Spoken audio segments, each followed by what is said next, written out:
Action with case our president with Christian Natividad, who returns to action October 14th at LFA 144. Christian, how are you? Of What's up, man? Thank you for having me. Doing good, doing good.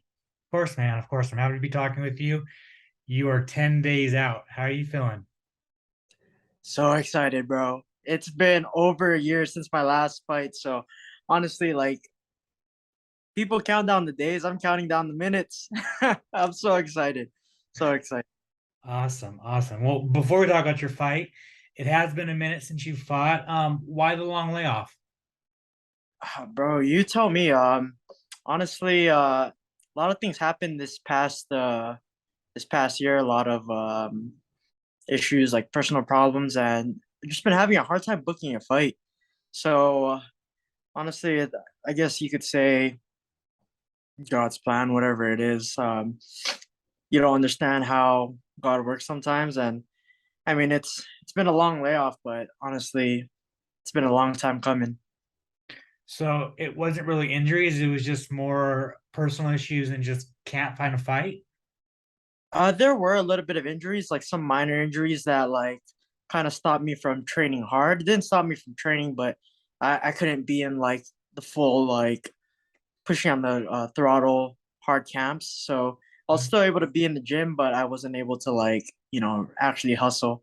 And then having like personal problems, like my house flooded. Oh man, like a lot of different like personal issues, and then having a hard time book a fight. Oh, I'm sorry to hear about your house, man. Is everything okay now?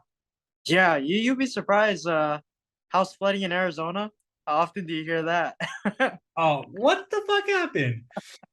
Oh man, she's gonna hate me for saying this, but women and their candles. I'll just leave it at that. Leave it at that. No.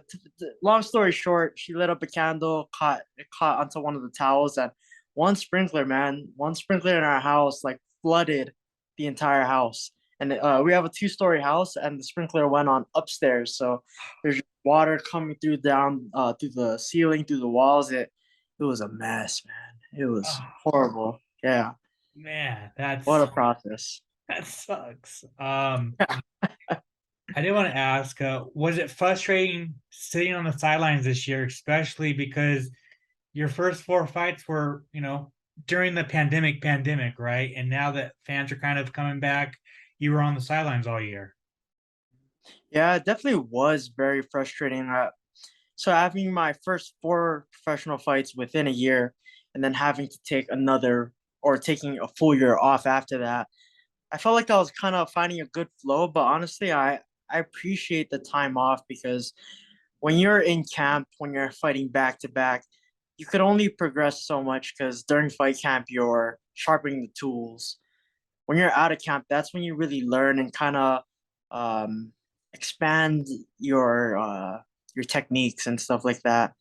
And having this long layoff really gave me an opportunity to grow. Gotcha. Awesome. Well, thanks for sharing that, man. All right. Big step up next fight against Israel. Is this a perfect next fight for you?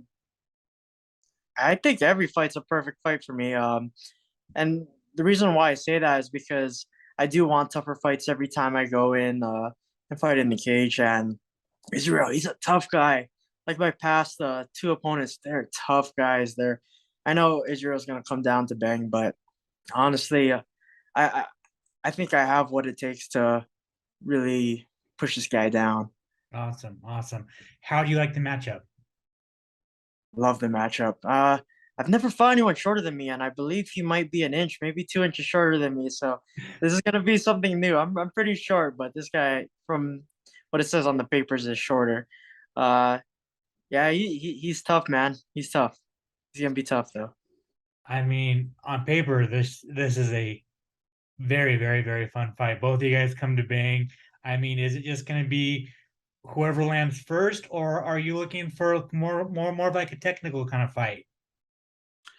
We'll see how it plays out. Like it depends if he comes out hard, then I'm gonna come out hard at him. If he wants to play a little technical, little tippy tappy, then maybe we could play a little tip tap stuff. But uh, honestly, you set all this time game planning, but once you go inside the cage, sometimes things don't go to plan. So we'll see how it goes.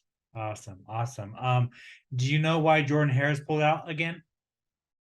Supposedly he got injured. And honestly, I don't know what injury it is, but I said before, like I'm hoping for a speedy recovery if he actually did get injured. But if he didn't get hurt, like I don't know why he's hiding. I really want to fight that guy.